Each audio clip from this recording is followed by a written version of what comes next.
আসসালামু আলাইকুম ভিউয়ার্স, কেমন আছেন সবাই? নাহারের রান্না করে নতুন আরও একটি রেসিপিতে সবাইকে অনেক অনেক শুভেচ্ছা ও অভিনন্দন। আজ আমি আপনাদের সাথে শেয়ার করব কাঁঠালের বিচির বড়া।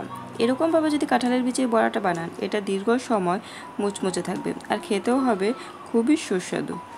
এই বড়াগুলো তৈরি করার জন্য আমি এখানে কিছু কাঁঠালের বিচি খোসা ছাড়িয়ে নিয়েছি। আমি লাল খোসাটা ফেলবো না, এটা সহই একদম কুচি কুচি করে এটাকে আমি গ্রেট করে নেব। এই গ্রেটারটার সাহায্যে এটাকে আমি গ্রেট করে নেব। কাঁঠালের বিচিটা আগে ধুয়ে পরিষ্কার করে তারপর সুন্দর করে আমি এভাবে মিহি কুচি করে গ্রেট করে নিয়েছি। এবার এখানে আমি বাকি উপকরণগুলোকে অ্যাড করে দেব। দিয়ে দিচ্ছি 1 বাটি পরিমাণে চাউলের গুঁড়া। চাউলের গুঁড়ার পরিবর্তে আপনারা বেসনও ব্যবহার করতে পারেন, কিন্তু চাউলের গুঁড়া ব্যবহার করলে যেমন খেতে হবে মুচমুচে, তেমনই দীর্ঘ সময় ধরে এটা মুচমুচেও থাকবে। আর তার সাথে দিয়ে দিচ্ছি 1 চামচ পরিমাণে মরিচের গুঁড়ো, 1 চামচ পরিমাণে হলুদের গুঁড়ো আর 1 চামচ পরিমাণে ধনিয়া গুঁড়ো। আর দিয়ে দিলাম 1 চামচ পরিমাণে শুকনো জিরের গুঁড়ো। আর তার সাথে 1 চামচের মতো রসুন বাটা। আর দিয়ে দিচ্ছি কিছু পেঁয়াজ কুচি আর কিছু কাঁচামরিচ কুচি। আর দিয়ে দিলাম স্বাদ মতো লবণ। আমি এই বিচিগুলোকে ধুয়ে তারপর গ্রেট করেছি, তাই এতে কোনো রকমের কোনো পানি নেই। তাই আমি শুকনো উপকরণগুলোকে প্রথমে হাত দিয়ে মিশিয়ে নিচ্ছি। হাত দিয়ে এগুলোকে ভালোভাবে মিশিয়ে নিয়ে তারপর হাফ বাটি পরিমাণে দিয়ে দিলাম আটা, যাতে এখানে আঠালো একটা ভাব চলে আসে। তারপর অল্প অল্প করে পানি দিয়ে সুন্দর একটা ডো তৈরি করে নেব। আর এটাকে পানি দিয়ে একটু সময় নিয়ে মুথে নিলেই এটা নরম হয়ে আসবে। তারপর এগুলোকে যে কোনো শেপ দেওয়া যাবে। আমি এগুলোকে পাকোড়া শেপ দিয়ে দিয়ে ভেজে নেব। দেখতেই পাচ্ছেন এটা পাকোড়া তৈরি করার জন্য একদমই রেডি।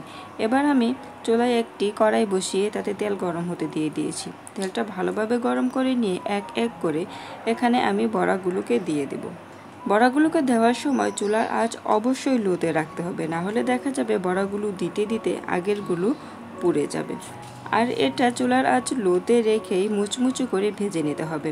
চুলার আঁচ লোতে না রাখলে উপরের সাইডটা হয়ে আসবে আর ভিতরের সাইডটা কাঁচাই থেকে যাবে। এরকম করে যদি কাঁঠালের বিচির বড়াটা তৈরি করা হয় তাহলে এটা খেতে হয় খুবই সুস্বাদু আর অনেকটা সময় ধরে এটা মুচমুচেও থাকে। আর যদি কোনো নতুন বন্ধু আমার চ্যানেলে এই ভিডিওটি দেখতে এসে থাকেন তাহলে প্লিজ আমার চ্যানেলটিকে সাবস্ক্রাইব করে নেবেন। আর যারা পুরনো আছেন এখন আমার চ্যানেলটিকে সাবস্ক্রাইব করেননি, তারাও প্লিজ আমার চ্যানেলটিকে সাবস্ক্রাইব করে নেবেন। আমি একসঙ্গে সবগুলো কাঁঠালের বিচির বড়া এখানে দিয়ে দিয়েছি।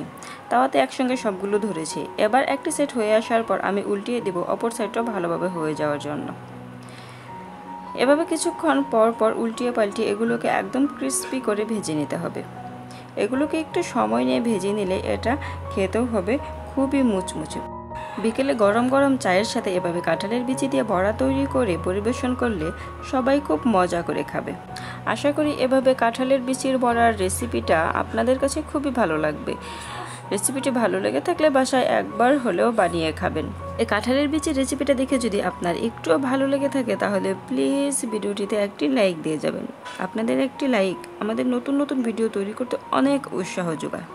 এখন কাঁঠালের সময়, আর কাঁঠালের বিচিটা এখন সবার ঘরে ঘরেই আছে। কাঁঠালের বিচি দিয়ে অল্প উপকরণে এমন মজার একটি রেসিপি আপনি খুব সহজে বানিয়ে নিতেই পারেন। আমার এই বড়াগুলো প্রায় হয়ে এসেছে। এগুলোকে আমি আরও একটু ভেজে তারপর আমি এগুলোকে তেল ঝরিয়ে কড়াই থেকে নামিয়ে নেব। আর এগুলো গরম গরম খেতেই কিন্তু খুব বেশি ভালো লাগবে। কাঁঠালের বিচির বড়াগুলো ভাজা কমপ্লিট। এবার আমি এগুলোকে কড়াই থেকে নামিয়ে নেব আর গরম গরম পরিবেশন করে নেব। দেখতেই পাচ্ছেন এগুলো দেখতেই কতটা লোভনীয় হয়েছে, আর খেতেও মাশাআল্লাহ এর টেস্টটা হবে সত্যিই দুর্দান্ত। সম্পূর্ণ ভিডিওটি দেখার জন্য সবাইকে অনেক অনেক ধন্যবাদ। ফিরে আসবো নতুন কোনো রেসিপি নিয়ে। আল্লাহ হাফেজ।